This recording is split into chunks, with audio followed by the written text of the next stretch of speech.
Welcome everyone. इस video में हम बात करते हैं रिसर्च की। रिसर्च क्या चीज़ है, और अगर एक बंदा जो पहली बार स्टार्ट करने लगा है, जिसको अभी कोई आइडिया नहीं है कि हाउ टू फॉलो या फिर आगे कैसे जाना है, क्या स्टेप्स होते हैं इसको करने के लिए, तो उनके बारे में हम इसमें सारी इन्फॉर्मेशन शेयर करने की कोशिश करेंगे। ज़रूरी बात यह है कि रिसर्च ना, एक बात याद रखना कि बहुत ही वास्ट एक चीज़ है। जो इस वीडियो में मैं आपको एक्सप्लेन करूँगी, मैं आपको सिर्फ बेसिक स्टेप्स बताऊंगी और कुछ ऐसी चीज़ें जो ध्यान रखना ज़रूरी है रिसर्च स्टार्ट करने से पहले, ठीक है। लेकिन इसमें ये जो हर मैंने स्टेप लिखा है ना, इस पे अलग अलग से वीडियो अपलोड होगी, बिकॉज ये हर स्टेप है, पूरी दुनिया है इसके अंदर।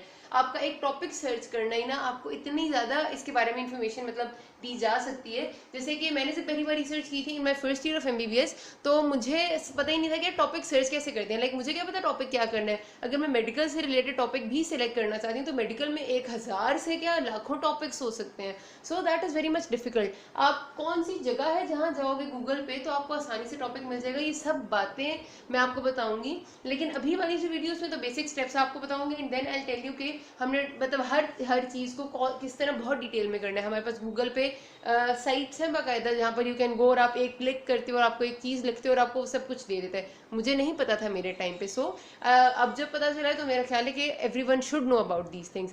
सबसे पहली बात है कि रिसर्च से स्टार्ट करने से पहले ना, आपने एक बात जरूर ध्यान में रखनी है कि थिंक अबाउट योर रिसोर्सेज। आप अगर किसी भी चीज़ से, नॉट ओनली मेडिकल रिलेटेड बात मैं कर रही हूँ, आप कुछ भी रिसर्च करने चाह रहे हो, तो आपने सबसे पहले अपने रिसोर्सेज के बारे में देखना है। देखो, अगर आप एक अंडर ग्रेजुएट लेवल पे रिसर्च कर रहे हो और आप एकदम से ये सोच लेते हो कि आप साथ पढ़ाई भी कर रहे हो और आप साथ रिसर्च करोगे, और उसमें आप ब्रेन ट्यूमर के पेशेंट्स को लोगे अपनी रिसर्च में, या फिर वो लोग जो कि कोई बहुत सीरियस किस्म के ब्रेन कैंसर के साथ है, सीरियस ना भी हो तो ब्रेन कैंसर है जिनको, चलो, और आप उनका इलेक्ट्रोइनकेफेलोग्राम ईईजी चेक करोगे, ठीक है। और उस पर आप उससे रिलेटेड रिसर्च करना चाह रहे हो कि ईईजी में क्या चेंजेस हैं और क्या डिफरेंसेस हैं। तो ये एक ऐसी रिसर्च है जो डेफिनेटली आपके लिए करना काफ़ी मुश्किल है अगर आप फर्स्ट ईयर या सेकेंड ईयर के लेवल पे आते हो। तो ये आपके लिए बहुत ही इनकन्वीनियंट है। और एक ऐसा बंदा जो डेफिनेटली, क्योंकि आपको पता है कि हर हॉस्पिटल में, स्पेशली गवर्नमेंट हॉस्पिटल सारों में, आपके पास न्यूरोलॉजी का तो डिपार्टमेंट ही नहीं होता। तो हर हॉस्पिटल में आपको पहली बार पेशेंट नहीं मिलेगा, फिर आपको ईईजी मशीन कहाँ से मिलेगी? हर हॉस्पिटल आपको देगा ही नहीं। वो क्यों देंगे डेफिनेटली आपको? तो इस तरह से आपको इसके लिए रिसोर्सेज बहुत चाहिए, आपको जगह जगह जाना है, उसके लिए आपको you definitely need your financial support. आपको ईईजी मशीन लेनी है, आपको उन पेशेंट्स को अप्रोच करना है, आपको टाइम बहुत चाहिए, आपको इसके लिए पैसा चाहिए, और आपको फिर भी शायद उतना अच्छा रिजल्ट ना मिले। तो अपनी इस रिसोर्सेज को देख के हमेशा रिसर्च टॉपिक के बारे में सोचते हैं। डेफिनेटली जब आप पोस्ट ग्रेजुएट लेवल पे रिसर्च करते हो तो आपको टॉपिक बहुत बड़ा और इसी किस्म का चाहिए होता है, लेकिन तब आपका लेवल भी बड़ा होता है। तो इसलिए आप कभी भी ऐसी रिसर्च नहीं करते, आपके पास पैसा ही नहीं और आप इस किस्म की रिसर्च करने लगे हो जिसमें आपका बहुत सारा पैसा लग रहा है, तो आपके लिए पॉसिबल नहीं है कि आप उसको कंटिन्यू करो। वो आपके लिए भी फर्स्ट क्रिएट करेगा, आपकी लाइफ में भी आपको प्रॉब्लम्स आएंगे।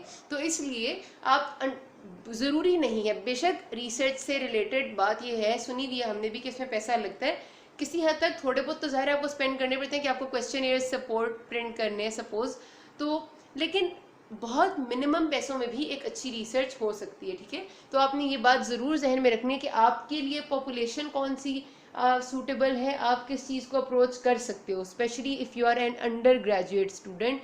Think about this. वो रिसर्च बुरी नहीं होती, रिसर्चेस बुरी वो होती हैं जिनमें फेक डाटा डाला जाता है। जो चीज़ पूरे स्टेप्स के साथ की जाए, तरीके से की जाए, एक ऑथेंटिक चीज़ होती है, वो कभी भी बुरी नहीं हो सकती, ठीक है। अच्छा, पहली बात क्या, हमने टॉपिक ढूंढना है। टॉपिक आपने पहले सबसे, उसमें भी आपकी पहली बात ये कि आपने अपना एरिया सिलेक्ट करना है कि आप कौन सी फील्ड से रिलेटेड बात करना चाह रहे हो। मेडिकल रिलेटेड है, इंजीनियरिंग है, आर्ट्स की कोई फील्ड है, हर फील्ड में रिसर्च हो सकती है ना। फिर उस एरिया में आप थोड़ा सा खुद मजीद कंसाइज होगे। कभी कभार आप ऐसे होते हैं कि आपको पता होता है कि यार, जैसे सपोज आपके घर में किसी को स्किन की एक डिजीज होती है सोरियासिस, आपके घर में किसी को सोरियासिस है, तो आप सोचते हो कि मैंने यार इसी से करनी है। तो तब आपके लिए बहुत आसान ही होता है कि आपके जहन में बात होती है कि यार मैंने इससे रिलेटेड रिसर्च करनी है, तो आप जाते हो गूगल पे। मैं आपको वेबसाइट्स बताऊंगी अलग से सारे डिटेल में कि किस तरह आप उनमें एंटर करोगे और आपको वो उससे रिलेटेड सारा डाटा डाल देगा। तो आपने गूगल पे जाके अच्छी तरह सर्च करनी है कि आपकी रिसर्च जैसी रिसर्चेज और ना हो। जो टॉपिक आप सोच रहे हैं कि आप उसमें आपके एरिया में, आपकी लोकेलिटी में कोई रिसर्च पहले तो नहीं हुई भी, क्योंकि अगर आप दोबारा उसी टॉपिक पे करोगे तो आपकी रिसर्च कंसिडर ही नहीं होगी। तो आपने अच्छा खासा इस लिटरेचर को स्टडी करना होता है।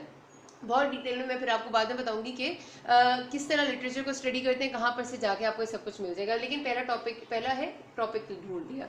टॉपिक ढूंढ लिया तो उसके बाद आपने सोचना है, मतलब टॉपिक सपोज आपने ये ले लिया कि आप जो है वो फीमेल पॉपुलेशन, और स्पेशली चलो आप कह लेते हैं कि हम फीमेल पॉपुलेशन की जो एज है वो भी हम डिफाइन कर लेते हैं फ्रॉम 30 to 40 ऑफ रावलपिंडी में एनीमिया चेक करना चाह रहे हो, या फिर ये तो बहुत ब्रॉड टॉपिक हो गया। अब हम मेडिकल स्टूडेंट्स की बात कर लेते हैं। हम जो है मेडिकल स्टूडेंट्स में जो जितने भी स्टूडेंट्स हैं, सपोज कर लेते हैं फर्स्ट से लेकर फाइनल ईयर में, हम उनमें चेक करना चाह रहे हैं प्रेवलेंस ऑफ एनीमिया। ठीक है, बहुत सिंपल सा टॉपिक है ये।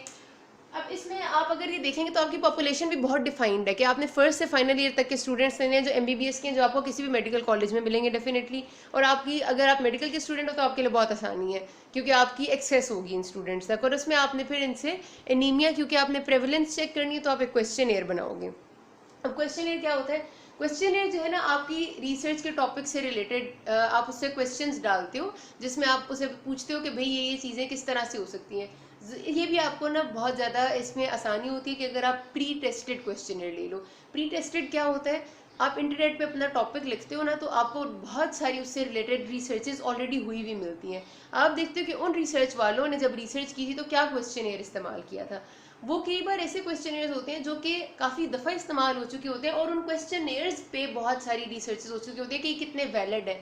जो क्वेश्चनियर जितना वैलिड होता है, जितनी दफ़ा प्री टेस्टेड होता है, उतना ही वो अच्छे रिजल्ट्स देता है, उतना ही आपकी रिसर्च को अच्छा समझा जाता है। तो आपने हमेशा कोशिश करनी है कि प्री टेस्टेड लें। नहीं मिलता खुद से बनाना है तो भी कोई मसला नहीं। अपनी रिसर्च से रिलेटेड, सपोज मैं रिसर्च कर रही हूँ ब्रेस्ट कैंसर अवेयरनेस की in the young female population of Islamabad, तो मैं ब्रेस्ट कैंसर अवेयरनेस से रिलेटेड सवाल डाल दूंगी उसमें, क्योंकि मुझे पहले मैं पूरी स्टडी करूंगी ना कि ब्रेस्ट कैंसर होता क्या है, और उससे रिलेटेड क्या ऐसे टेस्ट हैं जो हर फीमेल को पता होने चाहिए कि लंप फील हो रहा है कि नहीं हो रहा, डिस्चार्ज तो नहीं है निपल से। तो ये सारी बातें मैं फिर अपने क्वेश्चन में डालूंगी, तो आप खुद से भी बना सकते हो। इसमें भी मैं फिर ज़ाहिर बहुत डिटेल में हम अलग से वीडियो में बात करेंगे। डाटा कलेक्शन स्टार्ट करनी है आपने क्वेश्चन बना लिया। उसके बाद पहले आपने देखना होता है कि आपका टोटल अमाउंट ऑफ पॉपुलेशन कितनी है जिसको आपने शामिल करना है। फर्स्ट से फाइनल ईयर के स्टूडेंट्स पे अगर आप रिसर्च कर रहे हो तो आप उसके सारे स्टूडेंट्स को शामिल नहीं कर सकते। सपोज जैसे किसी मेडिकल कॉलेज में ऐसा है कि एक साल के बच्चों में लाइक फर्स्ट ईयर की जो स्ट्रेंथ है उनकी वो 350 है, और फाइनल ईयर तक हर साल की स्ट्रेंथ इतनी है। तो टोटल तो ये बहुत सारे बच्चे हो जाते हैं। इतने सारों से तो डाटा आपने नहीं लेना। डाटा कितनों से लेना है उसके लिए आपको कैलकुलेटर चाहिए होता है।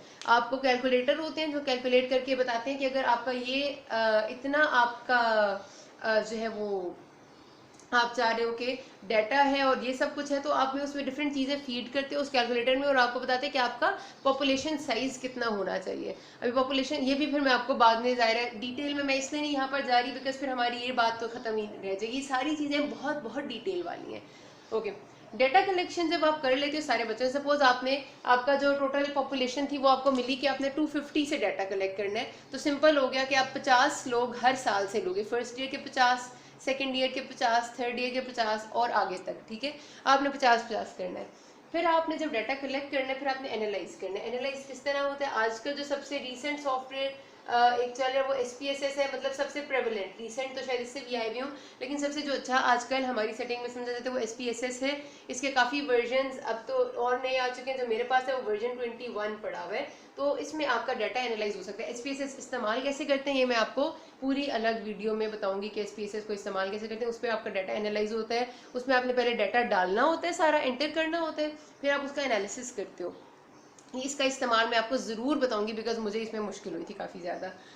जब आप डाटा एनालाइज कर लेते हो, जो भी टेस्ट्स वगैरह लगा के, और आपका डाटा आपको रिजल्ट्स में आपको पता चलता है कि आइदर इट वाज सिग्निफिकेंट और नॉट सिग्निफिकेंट। सिग्निफिकेंट का मतलब ये है कि जो बात आप सोच रहे थे वो वाकई में ठीक थी या नहीं। सपोज मैं रिसर्च कर रही थी, मैं चेक कर रही थी कि फिजिकल एक्टिविटी का मेंटल हेल्थ से कोई एसोसिएशन है या नहीं। ठीक है, फिजिकल एक्टिविटी और मेंटल हेल्थ, तो जाहिर सी बात है जनरली तो हमें पता ही है कि फिजिकल एक्टिविटी जितनी बंदा ज़्यादा करता है, लाइक एक्सरसाइज जो लोग करते हैं, उनकी मेंटल हेल्थ ज़्यादा अच्छी होती है, वो डिप्रेशन और एंजाइटी का शिकार नहीं होते या देर से होते हैं इन देयर लाइफ। तो जब मेरी रिसर्च में करूँगी एंड में डाटा में एनालिसिस करूँगी, एनालिसिस के बाद जो मेरी कॉरिलेशन निकलेगी इन दोनों की, वो कॉरिलेशन पॉजिटिव होनी चाहिए, यानी कि मेरे रिजल्ट्स को शो करना चाहिए कि yes physical activity is positively related with mental health, increasing this will increase this, ठीक है। तो ये आपके रिजल्ट्स आपको बताते हैं, ऐसे रिजल्ट्स को हम कहते हैं कि they are significant, they are good results होते हैं वो आपके, ठीक है। फिर आपने अपनी रिसर्च से रिलेटेड जो बाकी रिसर्चेज होती हैं या उस जैसी होती हैं, वैसे ही नहीं होती, लेकिन उससे मिलती जुलती उनके रेफरेंसेस भी कोट करने होते हैं। वो रेफरेंसेस भी आपको गूगल पे आराम से, मैं साइट्स जो बताऊंगी उनसे मिल सकते हैं। आई टेल यू, आखिरी स्टेप जो मैंने यहाँ बोल्ड करके लिखा हुआ, that is publish in a good journal. बहुत सारे लोग ये करते हैं कि रिसर्च पूरी कर ली, पूरा रिसर्च पेपर लिख लिया, कहानी खत्म, पैसा हजम। बिल्कुल भी नहीं। जब तक आपकी रिसर्च पब्लिश नहीं होती है, आपको उसमें से कुछ भी नहीं मिल सकता। Your research gets your value when it is published. आप पब्लिश ही नहीं करोगे, किसी को पता ही नहीं चलेगा, आपको एक नंबर भी नहीं मिलेगा। मैं आपको बताऊं रिसर्च को इतना ज़्यादा ध्यान आजकल क्यों दिया जा रहा है, बिकॉज इट हैज़ मार्क्स।